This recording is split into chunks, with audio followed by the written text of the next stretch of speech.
तर hello everyone, तर कसे आहात सगळे. आज मी चालले एका स्पेशल पर्सनना भेटायला. जर तुम्हालाही स्पेशल पर्सन कोण आहे बघायचं असेल तर व्लॉग कंटिन्यू करा. पहिली तर जिथं जायची ती बस पकडली, कारण आपल्याला गाडी येत नाही, त्यामुळे जिथे मला जायचं असेल तिथं मला बसनेच प्रवास करावा लागतो. तर इथं तुम्ही बघू शकता माझ्या शेजारी एक काकू बसल्या होत्या, खूप क्यूट होत्या, सेल्फी काढत होत्या आणि मला ते बघून खूप छान वाटलं. बाकी सगळं जाऊ द्या, वातावरण बघा किती सुंदर झालंय.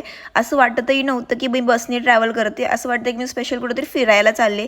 एकदम फुल ऑन महाबळेश्वरचं लुक येत होतं. तर असाच टाइमपास करता करता मी माझ्या दुसऱ्या स्टॉपवरती पोहोचले आणि तिथून मी आपल्या स्पेशल पर्सनला भेटायला निघालेली आहे.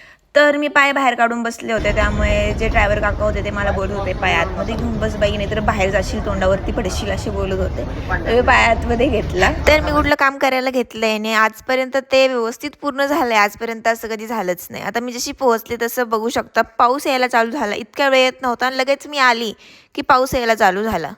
तर आज घरातून असा विचार केला होता की आज जरा स्पेशल पर्सनना नाही का भेटावं, सरप्राईज वगैरे द्यावं, पण तिथं गेल्यावरती घडलं दुसरंच.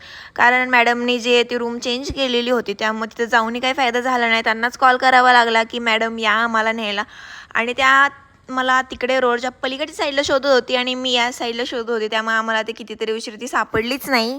तर फायनली माझ्या स्पेशल पर्सनला भेटले. तर ती दुसरी कोणी नसून माझी बेस्ट फ्रेंड आहे, दीक्षा नाव आहे हिचं. आणि ही आणि मी, आम्ही दोघी एकमेकींना हॉस्टेल टाईमपासून ओळखतो, म्हणजे गेले 3 वर्ष झालं आम्ही एकमेकींना ओळखतोय. आणि इथं तुम्ही बघू शकता आमचं तोंड असं का झालं, तर कारण तिची रूम जी आहे ती 5व्या मजल्यावर होती आणि चालून चालून माझे पाय अगोदर दुखत होते.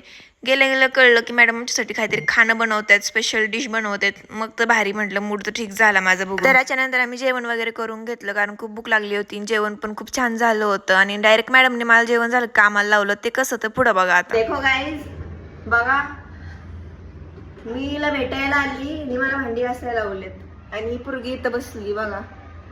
लाज आहे काय गय, काम कर.